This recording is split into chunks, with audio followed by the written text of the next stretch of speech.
मेरा विश्वास है कि निरंतर प्रशिक्षण ही एकमात्र आधार है जिस पर किसी भी संगठन की गुणवत्ता निर्भर करती है, उसमें सुधार होता है। दिन प्रतिदिन की चुनौतियों का सामना करने में इस महत्वपूर्ण पहलू को अक्सर उचित महत्व नहीं मिलता है। मेरा प्रयास होगा कि सेवाकालीन प्रशिक्षण यानी इन सर्विस ट्रेनिंग इसको उच्च प्राथमिकता मिले ताकि उपरोक्त सभी लक्ष्यों की पूर्ति की जा सके। ये 10 बिंदु मैंने आपको गिनाए। ये 10 बिंदु मुझे विश्वास है कि उत्तर प्रदेश पुलिस के लिए एक प्रकाश स्तंभ का कार्य करेंगे। They will act like a light house.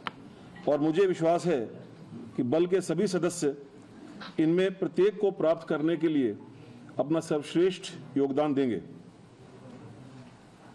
अंत में मैं कहना चाहूँगा कि उत्तर प्रदेश पुलिस माननीय मुख्यमंत्री जी के दूरदर्शी नेतृत्व और मार्गदर्शन में लॉ एनफोर्समेंट में नए स्टैंडर्ड्स स्थापित करने के लिए तैयार भी है और सक्षम भी है। उत्कृष्टता के लिए हमारी प्रतिबद्धता, हमारे स्ट्रेटेजिक इनिशिएटिव्स, हमारी एडवांस्ड टेक्नोलॉजीज, इन सब के साथ मिलकर के यह सुनिश्चित किया जाएगा कि हम नागरिकों की सेवा पूर्ण निष्ठा और ईमानदारी से कर सकें। धन्यवाद। जय हिंद। डीजीपी राजीव कृष्ण की प्रेस कॉन्फ्रेंस को आप लोग सुन रहे थे। उनकी क्या कुछ निर्णय आने वाले समय में देखने को मिलेंगे उसके बारे में उन्होंने विस्तार से बताया है। उन्होंने कहा कि अपराध के खिलाफ जीरो टॉलरेंस की नीति लगातार जारी रहेगी। प्रशासनिक कल्याणकारी मुद्दों पर विशेष जोर दिया जाए। गिरफ्तारियां हुई, ordnance factory Agra, ordnance factory Kanpur, Varanasi से तुफैल गिरफ्तार हुआ है। तो आपने खुद यहाँ पर एटीएस लॉन्च की है, तो आपको ऐसा लगता है कि जो स्ट्रक्चर है एटीएस का उसमें कोई रिवाइवल की जरूरत है? देखिए, समय के साथ साथ चैलेंजेस चेंज होते रहते हैं। आपको ध्यान होगा कि 2007 में जब एटीएस की स्थापना की गई थी उस टाइम चैलेंजेस डिफरेंट थे। ट्रिपल ब्लास्ट के अगले दिन उस एटीएस की स्थापना की गई थी और उस समय इंडियन मुजाहिदीन नाम से एक ऑर्गेनाइजेशन न केवल यूपी में बल्कि पूरे देश में समय समय पर पब्लिक प्लेसेस पर ब्लास्ट की कार्रवाई करने का क्लेम करता था, उसका क्लेम लेता था। और उत्तर प्रदेश पुलिस ने और एटीएस ने पूरे देश में पहली बार उस संगठन का खुलासा करते हुए, पर्दाफाश करते हुए इस संगठन से जुड़े हुए अपराधियों को पकड़ा, आतंकवादियों को पकड़ा।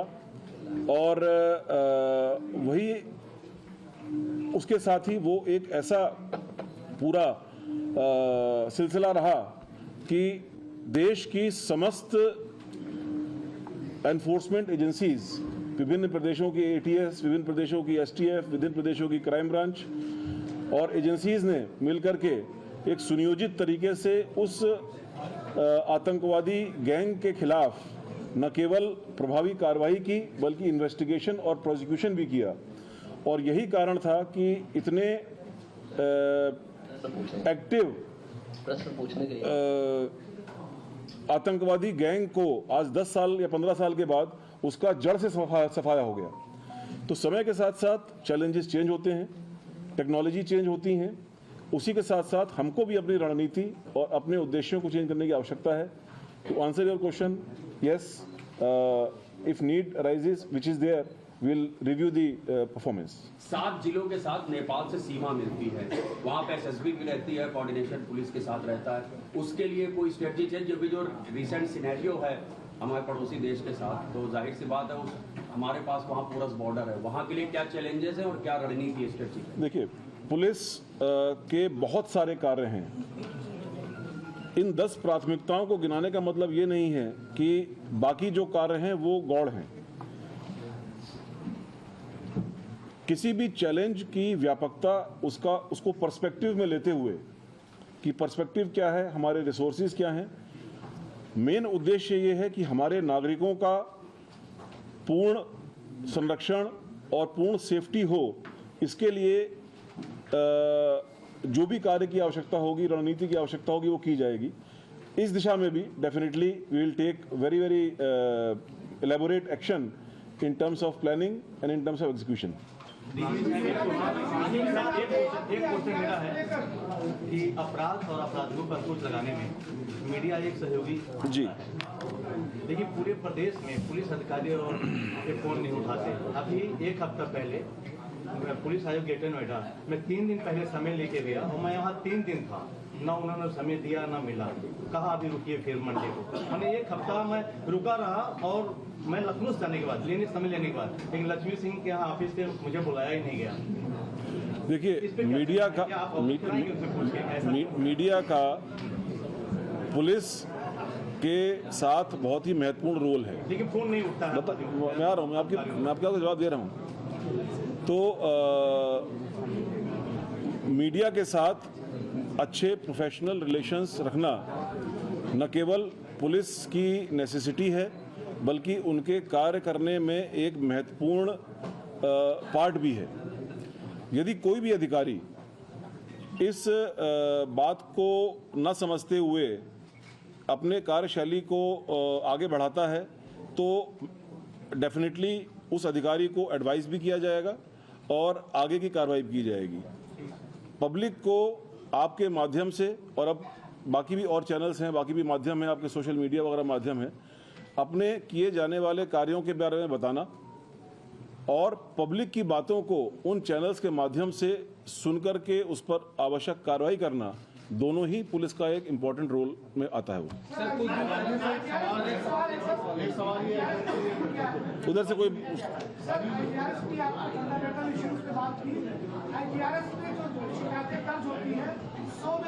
शिकायतों का जो डिस्पोजल निस्तारण होता है वो फेक तरीके से किया जाता है। डिफरेंट डिपार्टमेंट्स इस पर क्या आते हैं? नहीं, मैं आपकी फिगर से एग्री नहीं करता हूँ। मैं बता रहा हूँ आपको, मैं आपकी फिगर से एग्री नहीं करता हूँ। ये संभव है कि बल्कि मैं तो ये कहूँगा कि डायरेक्टली एक थर्ड पार्टी जो कंसर्न्ड सिटीजन्स हैं, जो शिकायत करता हैं, उनसे डायरेक्ट फीडबैक लेती है। उस फीडबैक के आधार पर जो उस पर्टिकुलर शिकायत का निस्तारण है उसकी कार्रवाई को आगे बढ़ाया जाता है। यानी कि अगर कोई सिटीजन उससे सेटिस्फाइड नहीं है तो उस शिकायत को L1 लेवल से L2 लेवल पर एलिवेट कर दिया जाता है एंड सो ऑन।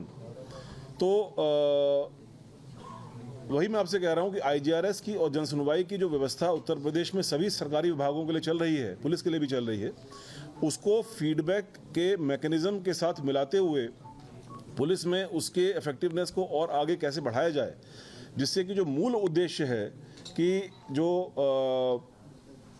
एप्लीकेंट्स हैं, जो शिकायतकर्ता हैं, उनकी समस्या का समाधान हो सके, इस दिशा में हम कार्य करेंगे।